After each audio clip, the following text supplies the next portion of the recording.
understanding of what happens next following the burial of the country's Chief of Defense Forces. We want to understand everything about it.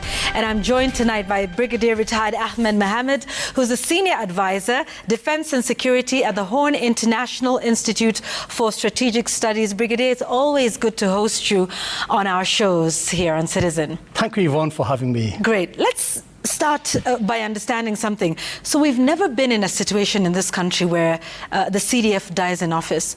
Is the office vacant? Who is sitting in this office? Who is holding an acting position? Yvonne, thank you very much indeed for that question. Let me assure you, and all Kenyans, there is no vacuum in the office of the CDF. And this is something that applies to all military operation situations. The deputy, the vice, or the person second in command assumes that automatically. Therefore, that office is filled, occupied, and ready for any action that may be required.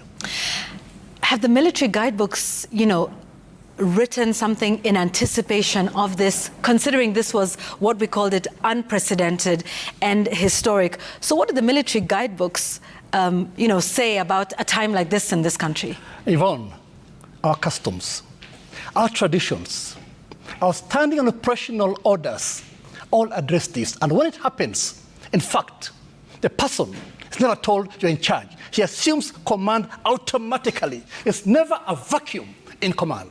And who is that person then who's sitting there? Well, I believe we all know today who is the Vice Chief of Defense Staff. Mm-hmm. He is indeed fully in charge for now, and the country is safe. Okay.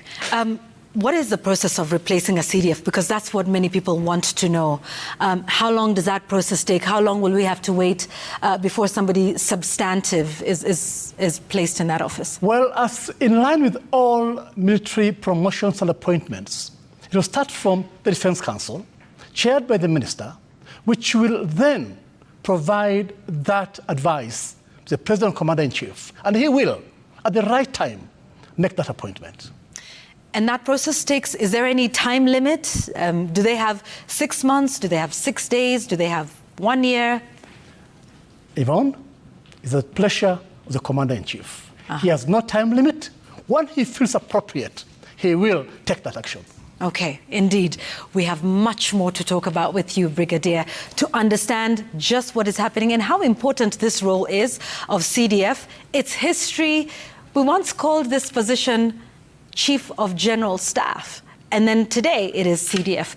So we just want to understand all of that, and we'll be getting into that. And indeed, there are many other questions that all of you are having on this. Where are we? Do we have a vacuum in the office? We are now told we do not have a vacuum in that office. But what other questions do you have in terms of where we go next? What does this office mean?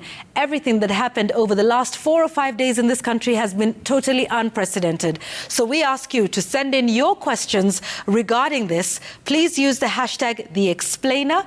All of that will be explained on the show tonight at Citizen TV Kenya, at Yvonne Okwara. We'll be looking forward to that. If you want to send us a text message, the number is 22422 tonight.